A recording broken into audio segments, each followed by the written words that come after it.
100 feet beneath the sands of Giza, you find yourself staring into a chamber that should not exist. Your light catches on a massive stone coffin, its surface etched with the name of Osiris, the god of the underworld. At first, it looks like a tomb, but then the details sink in, and the air grows heavier. The word sarcophagus means flesh eater. And this is like a giant black box. Flesh and blood being goes into the box, is sealed in it. The box consumes them, and the body disappears. Some believe it was never a tomb. They whisper it was a portal, an ancient machine that could erase the body from this reality entirely. If that were true, it would change everything. One has to ask the question, well, what was wiped out? Could it be that it was an incredibly advanced society that existed before recorded history? Could this chamber truly be a shrine to Osiris's myth of death and rebirth? Or is it proof of a lost technology so powerful it threatens the very story of human history itself? If this was only the beginning, what waits deeper in the Osiris shaft could shake the foundations of history itself. In the mythology of ancient Egypt, Osiris was the god of death, rebirth, and the underworld. Legend tells how he was betrayed by his own brother, Seth, murdered and cut into pieces, his body scattered along the Nile. His wife, the goddess Isis, wandered the land gathering each fragment, reassembling them, and bringing Osiris back to life. In doing so, he became the very first mummy.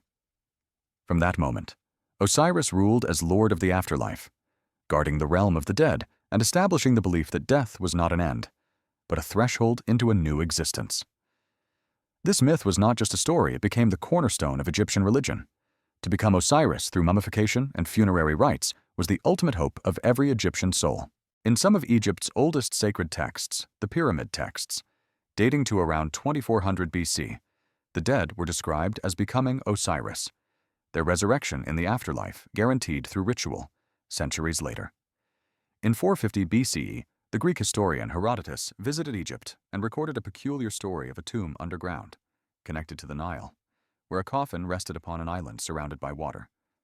To many, his account sounded like myth or exaggeration, yet when compared to the site we now call the Osiris shaft, the resemblance is uncanny. For centuries, scholars dismissed such tales. They insisted that Osiris was symbolic, that his tomb was nothing more than religious allegory, a story to enforce belief in the afterlife. With no basis in stone, archaeology offered no proof that a literal tomb of Osiris had ever existed, at least not until a turning point arrived. In the 1930s, Egyptian archaeologist Dr. Salim Hassan recorded local rumors of a flooded chamber beneath the causeway linking Khafre's pyramid to the Great Sphinx. He noted it as a subway under the causeway, but attempts to pump the water failed, and the site slipped back into obscurity. Decades later, in 1999, Egypt's most famous archaeologist, Dr. Zahi Hawass, returned to the site with modern pumps, lights, and determination. His team spent 2 relentless months draining mud and water. What they uncovered was exactly what the legends had described: a water-filled chamber, a colossal sarcophagus resting on a stone island, and faint inscriptions carved in trembling hands: Per Usir Neb Rostau, the house of Osiris, Lord of Rostau. Rostau, the ancient name for Giza, meant nothing less than the gateway to the underworld. From that moment, the line between legend and reality began to collapse. The Osiris shaft was no longer rumored. It was a tangible structure, carved into bedrock, daring us to question everything we thought we knew about ancient Egypt. And that was only the beginning. Stepping into the first meters of the Osiris shaft, you don't arrive in a glorious burial chamber. Instead, it feels like crossing one threshold after another, each one leading you deeper into the dark. Around 10 meters down, the first level appears not a tomb, but a narrow, sloping corridor that empties into a small, rectangular room. It is cold, bare, and silent. No carvings, no inscriptions, no colors. It feels less like an entrance to a monument, and more like a dim antechamber where one pauses, takes a deep breath, and steels themselves before going further, as though this wasn't a passage into architecture, but into a trial. Descending nearly another 10 meters, The space opens into an underground hall about 5 by 8 meters across. Yet, here again, something is wrong. Instead of walls filled with hieroglyphs or ritual paintings like those of royal tombs, the chamber is completely blank. Limestone blocks rise around you in chilling silence, while 6 or 7 shadowed niches gape in the walls like watching eyes. The effect is unsettling. This does not feel like a resting place for the dead, but a silent stage awaiting some forgotten ritual. And then comes the third level 30 meters below the desert floor, and by far the strangest of all. Here, groundwater floods the chamber, black and freezing. In the middle rises a stone island, and upon it rests a colossal granite sarcophagus, perfectly aligned, weighing tens of tons. Astonishingly. Throughout the 20th century, locals treated this flooded shaft as nothing more than a well. Children swam in its waters during the summer, never realizing they were floating inside a chamber constructed for an entirely different purpose. But the chilling question is this: how could the ancient Egyptians have lowered such a massive block of stone into a shaft so narrow? In 1999, when Zahi Hawass and his team returned, even with modern pumps and heavy machinery, it took them over 2 exhausting months to drain the thick, muddy water and reach the chamber. Yet over 4,000 years earlier, without steel, without cranes, without technology, someone not only carved this system, but engineered it to function. If today, with all our machines, we still struggle to descend, then how did they build it in the first place? This was never just a tomb. It was a threshold, an opening into something far more complex, where myth began to solidify into reality. 1 block of stone, 1 drop of water, and 1 impossible detail at a time. And the deeper they went, the more disturbing it became, for it was only then that the true evidence of an intelligence beyond its age began to reveal itself. When torchlight swept across the cold stone walls of the second level, the excavation team froze. Before them lay not burial goods, nor the painted reliefs familiar from royal tombs, but scattered fragments of human remains. What chilled everyone was their unnatural pattern. There were no complete skeletons, no skulls, no left sides of bodies, only fragments: the right arms, right legs, right ribs, as though someone had deliberately split human beings in 2 and preserved only half. At first, some wondered if this was coincidence, the erosion of time, or the result of looting. But later analysis and the conclusion of an orthopedic surgeon who examined the remains in 2022 shattered that explanation. The arrangement was intentional, a ritual pattern, and when placed within the context of Osiris's myth, the horror deepened. Was this a gruesome reenactment of the god's dismemberment at the hands of Seth bones, staged as echoes of a body waiting for resurrection? If so, this chamber was not a burial ground at all, but a stage set for death, a ritual theater carved in stone. But the shocks didn't end there.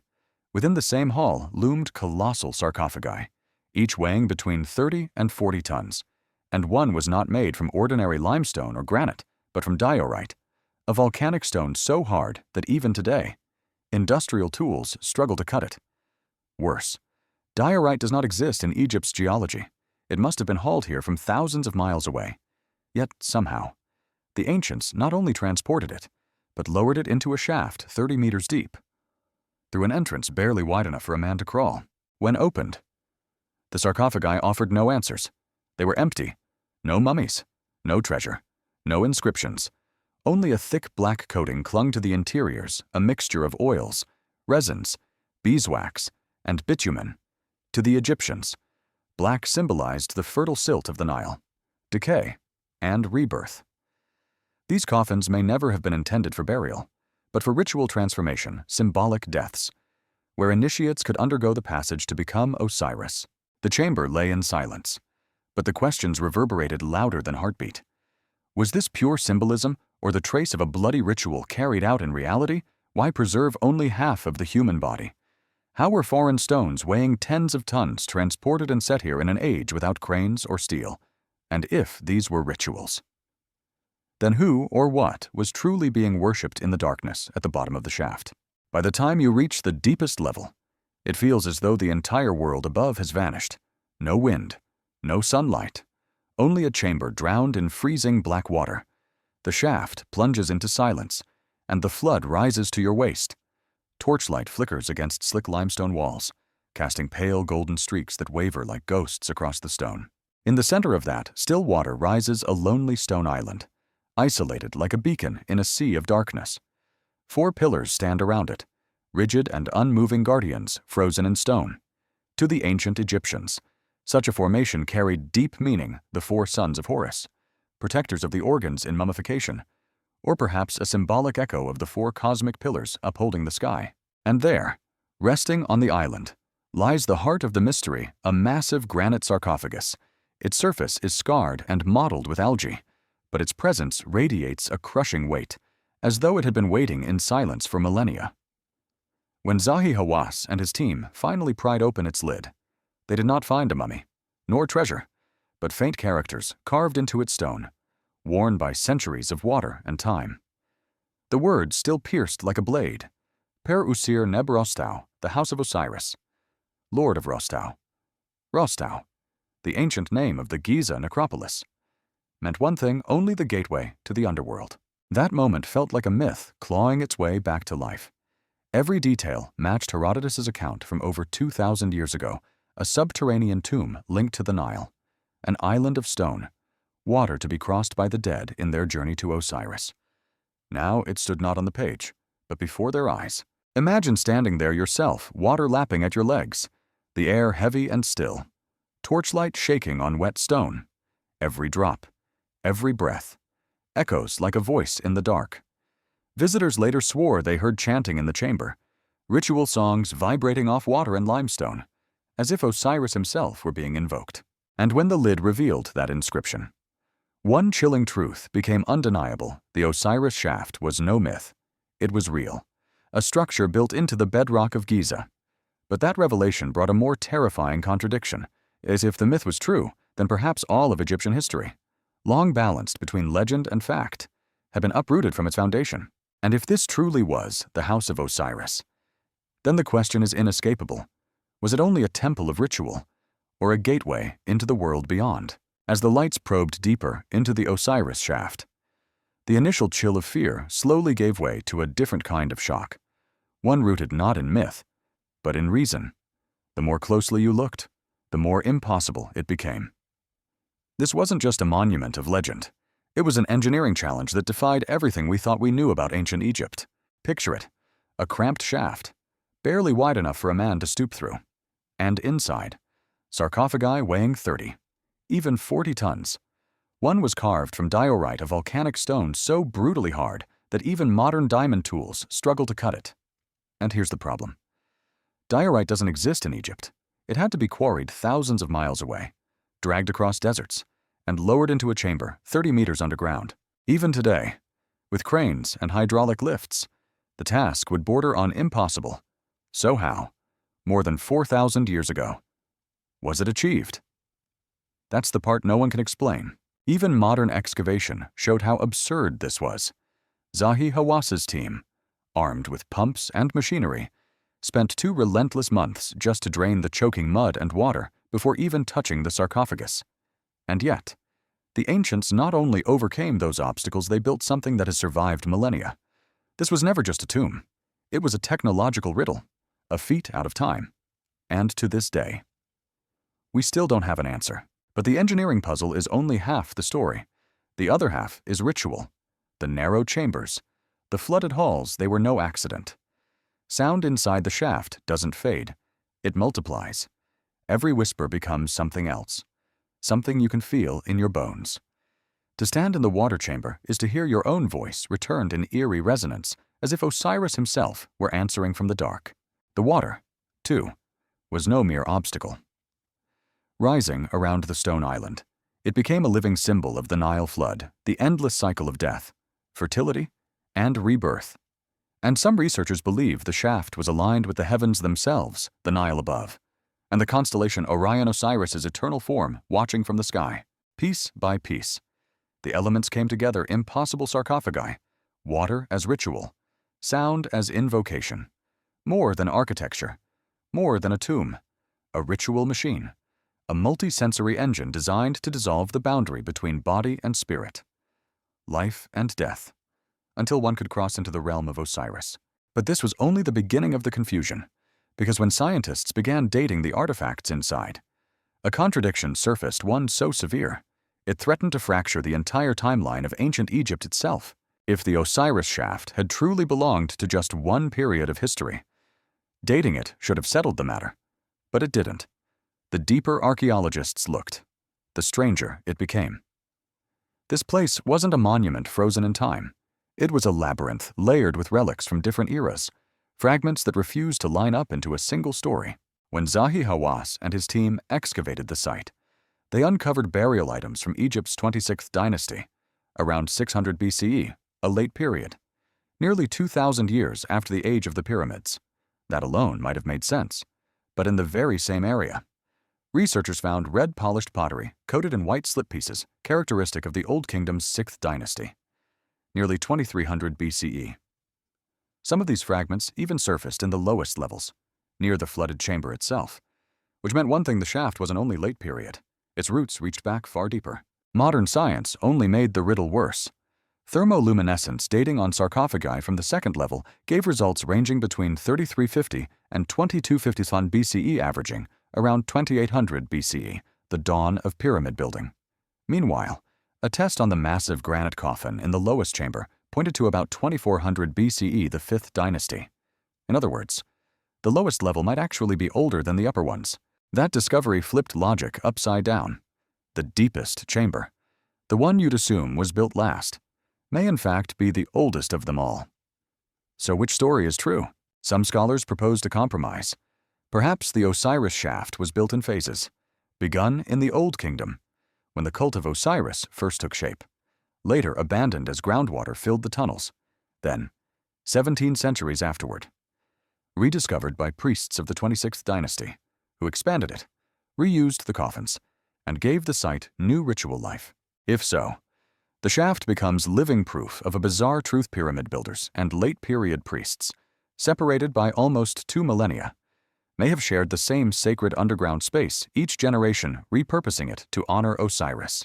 But the question lingers: was this simply religious reuse, or was the entire system born in a time even earlier, inherited by civilization after civilization like a relic from a forgotten world?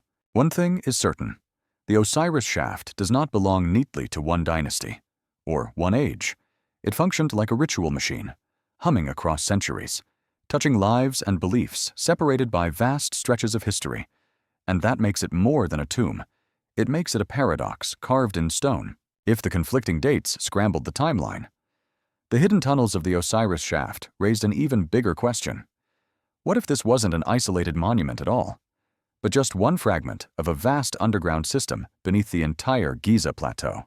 During excavation, Zahi Hawass's team discovered branching passageways, narrow, claustrophobic, and seemingly built for a very specific purpose.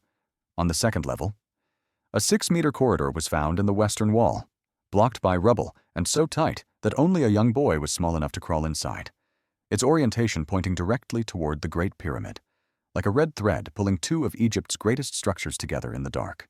At the deepest level, beneath the cold water chamber, another hidden tunnel emerged no more than 40 by 40 centimeters. It twisted upward nearly 20 meters before ending in a tiny alcove. But from that alcove, 2 new passages branched out, one angling north, toward the Great Pyramid, and another to the east, toward the Sphinx. Far too small for a modern adult to crawl through, but large enough to suggest intentional connection to Egypt's most sacred monuments. Ground-penetrating radar scans have so far revealed no grand hidden halls, but that doesn't mean they don't exist. Some scholars argue the tunnels were purely symbolic ritual pathways meant to mirror the soul's journey into Rostau, the gateway to the underworld. Others, however, whisper a more tantalizing idea, that these were not symbolic at all, but real conduits corridors leading toward the fabled Hall of Records, a legendary library said to hold the knowledge of a lost civilization. And here's the unsettling part. Herodotus once wrote of an underground tomb, connected both to the Nile and to the monuments above, for centuries. His account was dismissed as fable. Yet with every chamber, every tunnel, the Osiris shaft seems to echo his words with frightening precision. So now we have to ask if the Osiris shaft is merely a key. Then, what is the lock? What does the Giza plateau truly conceal beneath its sands? A sprawling subterranean network, or something even stranger, an actual gateway into the world beyond? When all the fragments are laid side by side, a larger picture begins to emerge. The Osiris shaft was never just a tomb. It wasn't just a monument. It was something far stranger, something far more unsettling.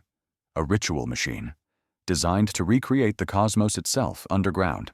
Look back at the anomalies. The groundwater flooding the lowest chamber wasn't a geological accident. It mirrored the annual inundation of the Nile, the eternal cycle of death and rebirth. To step into that icy water was to reenact the soul's passage through the river of the underworld. The echoes inside the chamber. Not chance. They turned every sound into a drawn-out chant, as if Osiris himself was answering from beyond. The 4 stone pillars around the island weren't just structural supports. They were a microcosm of the 4 cosmic pillars said to hold up the heavens. And when you look upward out to the night sky, the shaft aligns with Orion's belt, Osiris's eternal form among the stars. Even the unsettling human remains halved skeletons. Bones only from the right side fit the pattern. They echoed the myth of Osiris's dismemberment and resurrection, and the colossal sarcophagi, found empty, were never meant to hold bodies. They were vessels of transformation, places where the initiate symbolically died and was reborn as Osiris. So, what was the Osiris shaft? Some scholars propose a bold theory: it wasn't a tomb at all. It was a multi-sensory ritual device, a cosmic machine of ancient Egypt, where sound, water, geometry, and astronomy merged into a single experience meant to connect human beings with the divine. A prototype, perhaps, for the Osirian at Abydos, built over 1,000 years later by Seti I, as if attempting to imitate an older, lost original. If this is true, then the Osiris shaft is not a forgotten relic. It is a place where myth and reality converge, used, reused, and reawakened across centuries, from the Old Kingdom to the 26th dynasty. A doorway between life and death, a physical manifestation of faith. But here lies the real twist. Science still can't pin down its true age. Dating tests contradict each other. Some point to the pyramid era. Others whisper it may be older, still older than the pyramids themselves. A legacy not of Egypt, but of a civilization erased from memory. If so, then the Osiris shaft is not only the house of Osiris. It may be a gateway, a portal into knowledge that transcends time, a constructed underworld built of stone, water, and sound where humans once reached out to touch the cosmos. Whether you trust science or myth, one truth remains: this place was not built for us to simply look at. It was built to be entered, to be experienced, to change you. And maybe that's why the ancients sealed it shut, because we were never meant to be ready for what waits inside. From the ancient myth of Osiris's dismemberment, to Herodotus's account of a water-filled tomb, and finally to the modern excavations of Salem Hassan and Zahi Hawass, the Osiris shaft has revealed itself as far more than an archaeological site. It is a layered mystery, stretching across thousands of years of history. We've seen the human remains bodies deliberately halved, echoing the myth of Osiris torn apart and reborn. We've stood before colossal sarcophagi weighing tens of tons, carved from stones foreign to Egypt, still resting immovable in the earth, defying even modern technology. We've heard the strange echoes inside flooded chambers, reverberations that feel like Osiris himself whispering back from the underworld. And we've traced hidden tunnels that aim directly at the Great Pyramid and the Sphinx, as though the entire Giza plateau was designed as a map of the afterlife. All of it points toward one extraordinary possibility: the Osiris shaft was never just a tomb. It was a ritual machine, a physical gateway built to unite the worlds of the living and the dead, an idea that sounds mystical. Until you remember the inscription carved into its very stone, the House of Osiris, Lord of Rostau. What is most unsettling is how myth and reality collapse here into one. The Egyptians didn't simply tell their beliefs through words or symbols. They carved them into rock. They summoned them with water and sound. The Osiris shaft is proof that, sometimes, what we dismiss as myth may in fact have been a spiritual technology, one we can barely begin to understand. And maybe it carries a warning, that digging deeper doesn't always bring answers. Sometimes, it only uncovers more secrets.